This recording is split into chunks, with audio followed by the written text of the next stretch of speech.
সবাইকে আন্তরিকভাবে স্বাগত। যে যেখান থেকে আমার এই ভিডিও দেখছেন সবাইকে অনেক অনেক শ্রদ্ধা, সম্মান এবং শুভকামনা। শেখ হাসিনা বাংলাদেশের প্রধানমন্ত্রী এবং আওয়ামী লীগ নেত্রী, তাকে ফেরত চায় বাংলাদেশের যে অন্তর্বর্তীকালীন সরকার, ডক্টর ইউনূসের নেতৃত্বাধীন যে এ সরকার, দখলদার এই যে সরকার, অবৈধ যে সরকার বাংলাদেশের, সেই সরকার বাংলাদেশের প্রধানমন্ত্রী শেখ হাসিনাকে ফেরত চাইছে। কেন? এই সরকার শেখ হাসিনাকে ফেরত নিয়ে গিয়ে বিচার করবে, আর মানে ভারত অমনি বলবে আর তুলে দেবে একবারে হাতে, তাদের ভাবনা আর কি। তো যাই হোক, শেখ হাসিনাকে ফেরত চেয়ে বাংলাদেশের হাই কমিশন ভারতকে একটি চিঠি দিয়েছে। তো সোমবার সন্ধ্যায় চিঠির প্রাপ্তি স্বীকার করেছে আমাদের ভারতের কেন্দ্রীয় বিদেশ মন্ত্রক।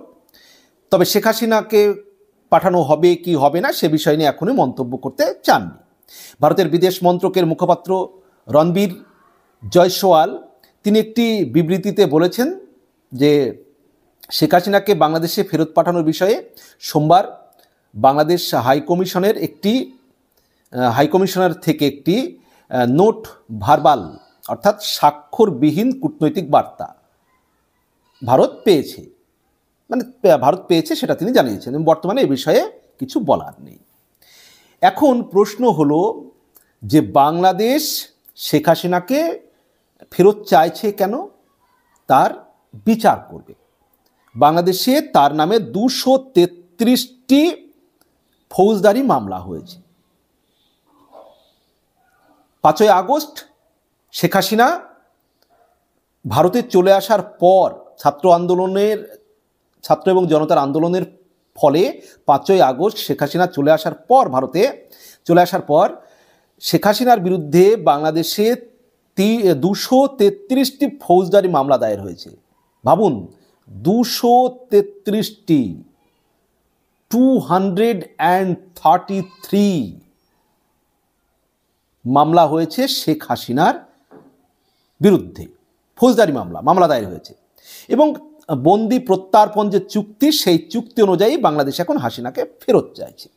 2013 সালে ভারত এবং বাংলাদেশের মধ্যে একটা বন্দি প্রত্যার্পণ চুক্তি হয়েছিল, যে চুক্তিতে দুই দেশে যারা হয়তো বাংলাদেশ থেকে কোনো জঙ্গি কার্যকলাপ করে ভারতবর্ষে এসে আশ্রয় নিল, যাতে ভারত থেকে বাংলাদেশে ফিরিয়ে নেওয়া যায়, আবার ভারত থেকে কোনো জঙ্গি কার্যকলাপ করে বাংলাদেশে গিয়ে আশ্রয় নিল, সেক্ষেত্রে ভারত যেন ফিরিয়ে নিতে পারে, মানে রাষ্ট্রীয়ভাবে একটা নিয়মগতভাবে।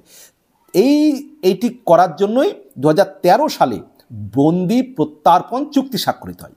এবং সেই চুক্তিরই 2016 সালে আবার সেখানে কিছু সংশোধন করা হয় 2016 সালে। এখন সেই চুক্তির আন্ডার 2013 সালে চুক্তি হয় এবং 2016 সালে যে কিছু সংশোধন হয়, এই চুক্তির আন্ডারে শেখ হাসিনাকে বাংলাদেশ ফেরত চাইছে, যার বিরুদ্ধে 233টি ফৌজদারি মামলা হয়েছে।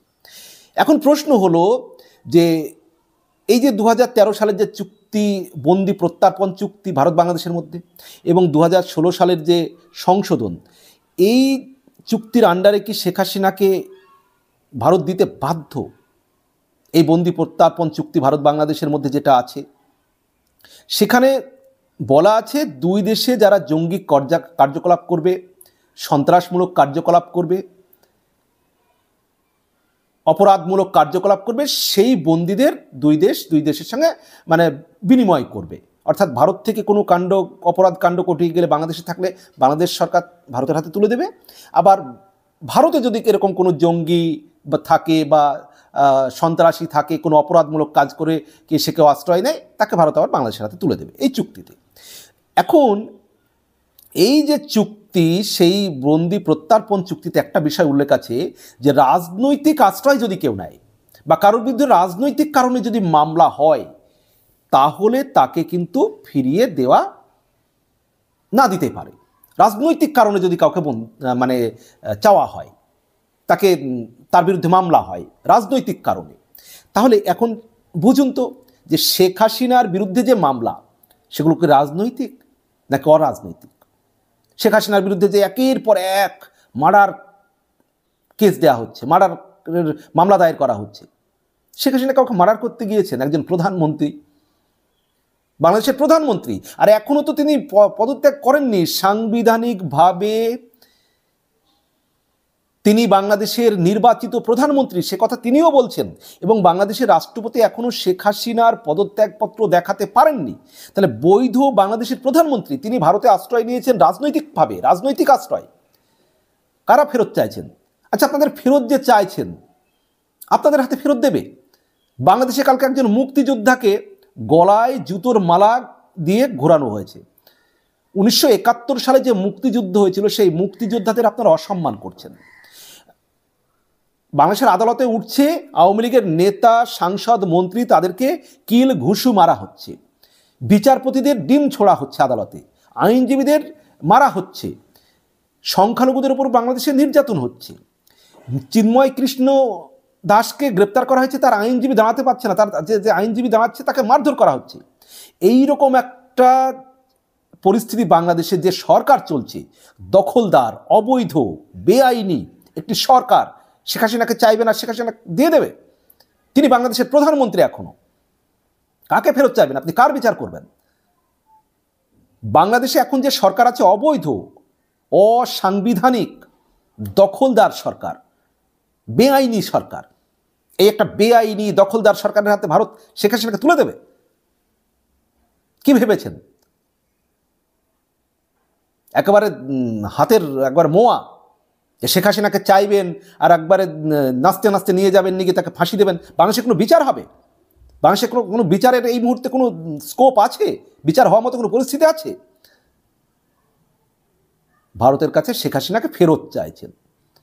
শেখ হাসিনা ভারতে রাজনৈতিক আশ্রয় নিয়েছেন, এবং রাজনৈতিক আশ্রয় কেউ নিলে তাকে ফেরত দিতে বাধ্য নয়। আপনারা শেখ হাসিনাকে ফেরত নেবেন, নিয়ে আপনারা করবেন বিচার। যারা বিচারপতিদের নিরাপত্তা দিতে পারছে না, আইনজীবীদের নিরাপত্তা দিতে পারছে না, আদালতে তোলার সময় যে সমস্ত নেতা মন্ত্রী গ্রেপ্তার হয়েছে তাদেরকে নিরাপত্তা দিতে পারছে না, আর দেশের এখনো সাংবিধানিক প্রধানমন্ত্রী, তার বিচার করবেন এই অবৈধ দখলদার সরকার, এই ডক্টর ইউনূস, আপনি করবেন বিচার? এইসব হটকারী বাংলাদেশ তো চলছে এখন। যারা পাকিস্তানপন্থী, যারা 71-এর স্বাধীনতার বিরোধী, তারা বাংলাদেশ শাসন করছে। তাদের হাতে বাংলাদেশের মুক্তিযুদ্ধের সূর্য, মুক্তিযুদ্ধের নায়ক যিনি, বঙ্গবন্ধু মুজিবুর রহমানের কন্যা, বাংলাদেশের প্রধানমন্ত্রী, আওয়ামী লীগের সভানেত্রী, তাকে তুলে দেবে এই মানে আরেকজন বীর মুক্তিযোদ্ধার সন্তান, বাংলাদেশের প্রধানমন্ত্রী, আওয়ামী লীগ নেত্রী, যে তাকে নিয়ে গিয়ে আপনারা অমর্যাদা করুন, তাকে ফাঁসি দিন, সেটা ভারত চাইবে? আপনারা তো মুক্তিযুদ্ধের চেতনার বিরোধী। এই যে সরকার চলছে, আপনারা তো 1971 স্বাধীনতা থেকেই স্বীকার করছেন না। আপনাদের সঙ্গে পাকিস্তানের সঙ্গে এখন খুব লাগ ভাব হয়েছে। আপনারা তো 71-এর চেতনায় যারা বিশ্বাসী মুক্তিযোদ্ধা, তাদেরকে পারলে তো হেনস্থা করবেন, তাদেরকে ফাঁসিতে ঝোলাবেন, তাদের গলায় জুতোর মালা দেবেন আপনারা, আর আপনাদের হাতে শেখ হাসিনাকে তুলে দেবে। এত সোজা জিনিস? একটা বেআইনি, দখলদার, একটা অবৈধ সরকার। কি মনে করছেন যে একবারে নিয়ে গিয়ে আপনাদের, মানে শেখ হাসিনাকে তো ভয়, যে শেখ হাসিনাকে যে একটা ভয়, সেই ভয় থেকেই তো একটা কাণ্ড করছেন। আর ধরুন ভারত শেখ হাসিনাকে দিল, সামলাতে পারবেন? শেখ হাসিনা যদি বাংলাদেশে প্রবেশ করে, শেখ হাসিনার জন্য বাংলাদেশের কোটি কোটি মানুষ রাস্তায় নামবে। কি বাংলাদেশের যে সমস্ত বন্ধুরা, ভাইরা দেখছেন ভিডিওটি, নামবে না? ক্ষমতা আছে শেখ হাসিনাকে নিয়ে গিয়ে আপনাদের তাকে ফাঁসি দেওয়ার ক্ষমতা আছে আপনাদের। পুরো বাংলাদেশ একেবারে একটা গৃহযুদ্ধে পরিণত হবে শেখ হাসিনা বাংলাদেশে যদি এই আপনারা বিচার করতে যান এবং তার যদি কোনো শাস্তি দিতে যান। এই অবৈধ সরকার, বাংলাদেশের যারা আওয়ামী লীগ নেতা, কর্মী, মুক্তিযোদ্ধা, তারা চুপ করে বসে থাকবে, আপনারা শেখ হাসিনাকে ফাঁসি দেবেন। আর এই মুহূর্তে শেখ হাসিনা ফিরলে তার ঠেলা সামলাতে পারবেন আপনারা? বাংলাদেশের যে পরিস্থিতি হবে, পুরো গৃহযুদ্ধ বেঁধে যাবে যদি শেখ হাসিনাকে আপনারা ভারত দিয়েও দেয় ধরেন, তার ঠেলা সামলাতে পারবেন না এই সরকার। এবং এই সরকার একবারে কিছুদিনের মধ্যে পড়ে যাবে। পুরো বাংলাদেশের লক্ষ লক্ষ কোটি কোটি জনতা রাজপথে নেমে আসবে। শেখ হাসিনাকে কিছু করার আগে হাজার হাজার লক্ষ লক্ষ আওয়ামী লীগ নেতা কর্মী তারা জীবন দিয়ে দেবে, তবু শেখ হাসিনা কিছু হতে দেবেন না, হতে দেবে না। একটা বেআইনি, দখলদার, মুক্তিযুদ্ধের চেতনা বিরোধী, বাংলাদেশের স্বাধীনতা বিরোধী অবৈধ সরকার জোর করে ক্ষমতা দখল করে আছে। সাংবিধানিক কি ভিত্তি আছে এই সরকারের বাংলাদেশে যে আপনাদের হাতে একটা প্রধানমন্ত্রীর শেখ হাসিনা, আওয়ামী লীগ সভানেত্রী শেখ হাসিনা তাকে তুলে দেবে? আর তিনি রাজনৈতিক আশ্রয় আছে, তাকে দেওয়ার জন্য কোনো বাধ্য নয় ভারত। পাকিস্তানপন্থী সব মানুষেরা এখন দেশ চালাচ্ছে, মুক্তিযোদ্ধাদের জুতোর মালা গলায় দিয়ে ঘুরিয়ে নিয়ে বেড়াচ্ছে, তারা তাদের হাতে তুলে দেবে শেখ হাসিনা। শেখ হাসিনাকে ফেরত নেবে ডক্টর ইউনূস। আপনি তো ক্ষমতায় বসেছিলেন খালি মানে মানে বাংলাদেশটাকে ধ্বংস করার জন্য। আপনি নোবেলের শান্তি পেয়েছেন কিভাবে, সেটাই তো এখন রহস্য, মানুষ জানার বোঝার চেষ্টা করছে। যে আপনি যেভাবে ক্ষুদ্র ঋণে ব্যবসা করে ঘরে ঘরে অশান্তির সৃষ্টি করেছেন, মানুষের টাকা আদায় করার জন্য জোর জবরদস্তি মানুষের বাড়ি সম্পত্তি, গরু ছাগল যেভাবে কেড়ে নিল আপনার এই গ্রামীণ ব্যাংক ক্ষুদ্র লোন দিয়ে, আপনি যে কীভাবে শান্তিতে নোবেল পেলেন সেটাই তো মানুষ এখন ভাবছে, রহস্য। সেই রহস্যই তো মানুষ এখন খোঁজার চেষ্টা করছে। আর ক্ষমতার চেয়ারে বসে আপনার প্রায় 650 কোটি টাকা ঋণ সব মুকুব করে নিয়েছেন, এবং আগামী কয়েক বছর ঋণ দিতে হবে না, মানে পুরো বাংলাদেশটাকে আপনি চুষে খাবেন। আর এখন ভয়, যদি শেখ হাসিনা আবার ক্ষমতায় এসে বসে তাহলে কি হবে, মানে যেন তেন প্রকারে শেখ হাসিনাকে দমন করতে চাইছেন। শেখ হাসিনা নামটিই এত ভয় পাচ্ছে সমন্বয়করা, উপদেষ্টারা, এই ভয়ে ভয়ে ভয়ে ভয়ে। আর একটা কি কারণ জানেন তো, এই শেখ হাসিনাকে নিয়ে যাব এই যে একটা আবেগ তুলে, বাংলাদেশে এখন মানুষের হাতে অর্থ নেই, খাবার নেই, হাটে বাজারে মানে মানুষ পেট পুরে খেতে পাচ্ছে না, একটা অস্থিরতা, রোজগার নেই, অশান্তি, আইন নেই, শৃঙ্খলা নেই। ওই ভারত বিরোধী কথা বলে মানুষকে বুঝিয়ে রাখা, প্রলুব্ধ করা, আর এই শেখ হাসিনাকে ফেরতের চিঠি পাঠিয়েছে, এটা বুঝিয়ে মানুষের মূল সমস্যা, দৈনন্দিন আইন শৃঙ্খলা, মানুষের খাবার, মানুষের রোজগার, মানুষের নিরাপত্তা, এই জিনিসগুলোকে ভুলিয়ে রাখতে চাইছেন। মানুষ একটু বোঝার চেষ্টা করুন। বাকি আপনারা কে কি মনে করেন জানাবেন কমেন্ট বক্সে, বিনীত অনুরোধ রইল। ভালো থাকবেন, সুস্থ থাকবেন, সবার জন্য শুভকামনা। আর আমার মুকুল স্যার ইউটিউব চ্যানেলটি সাবস্ক্রাইব করে পাশে থাকবেন। সবার জন্য অনেক অনেক শুভকামনা।